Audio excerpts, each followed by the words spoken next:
Hi guys, आज हम पढ़ेंगे 10th क्लास की फर्स्ट पोयम जो फर्स्ट फ्लाइट से ली गई है, जिसका नाम है डस्ट ऑफ स्नो।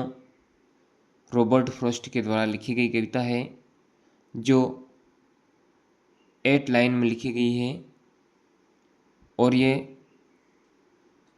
सबसे ज़्यादा छोटी पोयम है। इसके बारे में हम पढ़ेंगे, तो शुरू करेंगे। The why a crow shook down on me, the dust of snow from a hemlock tree has given my heart a change of mood and saved some part of a day I had rued। जो Robert Frost के द्वारा लिखी गई है। Dust of snow का अर्थ होता है बर्फ की धूल। द वाई का अर्थ रास्ता होता है। अक्रो यानी कोआ। सुक डाउन का अर्थ होता है हिलाकर गिराना। ऑन मी मेरे ऊपर। द डस्ट ऑफ स्नो बर्फ की धूल। फ्रॉम कहाँ से? फ्रॉम अ हेमलॉक ट्री से। यानी कि रॉबर्ट फ्रॉस्ट किसी रास्ते से गुजर रहे थे और उस रास्ते के पास में एक हेमलॉक ट्री था जिसे अ पॉइजनस प्लांट कहते हैं। एक जहरीला पौधा है जिसके विथ स्मॉल वाइट फ्लेवर्स, जिसे छोटे छोटे यानी सफ़ेद फूल आते हैं। तो जैसे ही उस रास्ते से लेखक जा रहे थे, कवि जा रहे थे सॉरी, तब उस पेड़ पर हेमलॉक ट्री पर कोआ बैठा था और वह यानी कि डस्ट ऑफ स्नो बर्फ की धूल को हिलाकर मेरे ऊपर गिरा देते हैं, ऐसा रॉबर्ट फ्रॉस्ट कहते हैं। हैज़ गिवन माई हार्ट और मेरे हृदय में अ चेंज ऑफ मूड, यानी कि मेरा हृदय को वह परिवर्तित कर देता है, अतः मेरी जो my heart a change of mood, और यानी कि मेरी जो मनोदशा होती है उसको परिवर्तित कर देता है।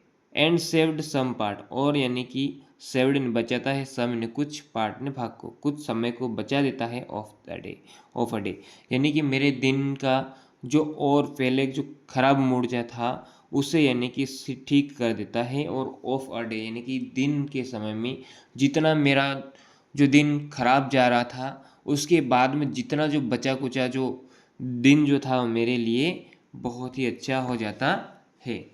आई हैड रूट का अर्थ होता है, रूट का अर्थ होता है हेल्ड इज रिग्रेट, यानी पछतावा करना। अर्थात यानी कि वह लेखक रॉबर्ट फ्रॉस्ट अगर कोवा उसके ऊपर हेमलॉक ट्री के ऊपर बैठा हुआ सुक डाउन बर्फ को नहीं गिराता, तो यानी वो कह रहे हैं कि मेरा जो दिन जो था वह पूरा खराब जाता, लेकिन उसके बाद में मेरा मूड जो खराब था उसको परिवर्तित कर देते एंड सेव्ड सम पार्ट, और दिन के कुछ समय को वापस बचा लेते हैं।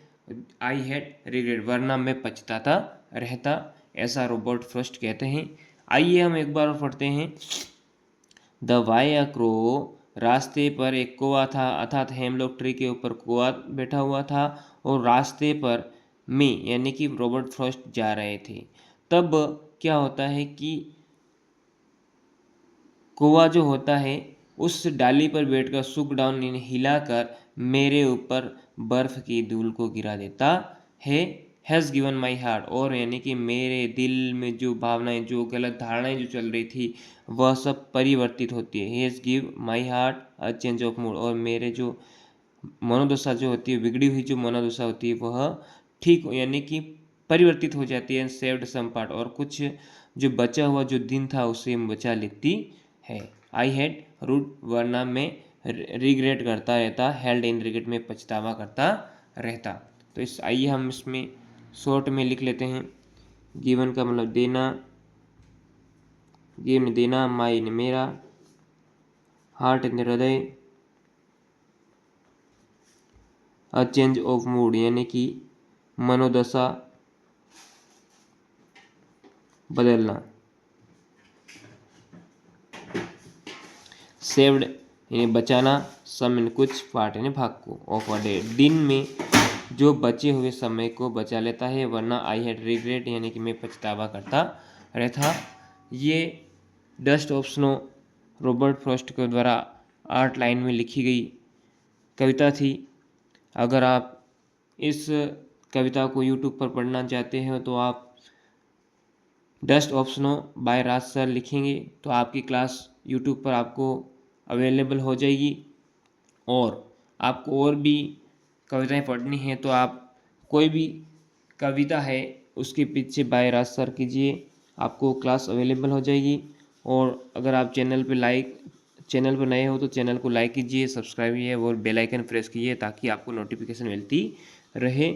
इसी तरीके से आई होप, मैं आशा करता हूँ कि आपको ये जो पोयम है बर्फ़ की धूल dust of snow Robert Frost के द्वारा ये बहुत ही अच्छी समझ में आई होगी। धन्यवाद।